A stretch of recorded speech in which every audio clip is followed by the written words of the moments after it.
মেসির দেখা না পেয়ে যুবভারতীতে তাণ্ডব, এবার শতপ্রণোদিত মামলা রুজু পুলিশের। আগেই গ্রেফতার প্রধান উদ্যোক্তা শতদ্রু দত্ত, এবার শতপ্রণোদিত মামলা রুজু। বিধাননগর কমিশনারেটের সরকারি সম্পত্তি ভাঙচুর, সরকারি কর্মীকে মারধর, হেনস্থা, পুলিশের কাজে বাধা, গন্ডগোল তৈরির জন্য ইচ্ছাকৃতভাবে উস্কানি দেওয়ার মতো অভিযোগে মামলা রুজু হয়েছে।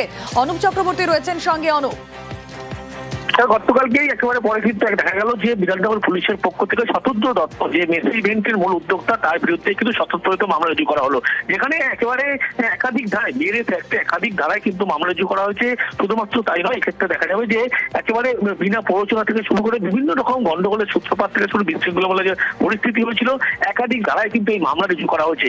গতকালই যখন মেসি ইভেন্টের প্রোগ্রামের মাঝেই যখন প্রোগ্রাম কাটছাট করে মেসি একেবারে যখন কলকাতায় ফিরছিল, সে সময় কিন্তু কলকাতা এয়ারপোর্টে তিনি উপস্থিত হয়ে গেছেন এবং সেখান থেকে সিআইএসএফ এর সহযোগিতা নিয়ে তাকে প্রথম আটক করা হয়। দীর্ঘ যে জিজ্ঞাসাবাদ, তাকে জিজ্ঞাসাবাদে কিন্তু একাধিক যে তথ্য, তার বিরুদ্ধে কিন্তু এই তথ্য মিলেছিল। এর পরবর্তী ক্ষেত্রে যে মিসম্যানেজমেন্ট থেকে শুরু করে বিভিন্ন অভিযোগ উঠেছিল এবং তারপরেই তাকে গ্রেপ্তারের সিদ্ধান্ত নেওয়া হয়। এরপরেই বিধাননগর পুলিশের পক্ষ থেকে স্বতঃস্ফূর্ত মামলা রুজু করার সিদ্ধান্ত নেওয়া হয়। বিধাননগর দক্ষিণ থানায় কিন্তু স্বতঃস্ফূর্ত মামলা রুজু করা হয়।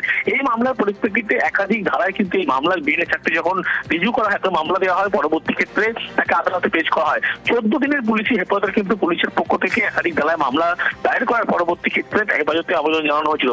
ইতিমধ্যেই 14 দিনের পুলিশের যে হেফাজত আবেদন করা হয়েছিল আদালতের পক্ষ থেকে, সেই 14 দিনের পুলিশ কাস্টাডি কিন্তু যে আবেদন, সেই আবেদন মঞ্জুর করে বিচারক এমনটাই।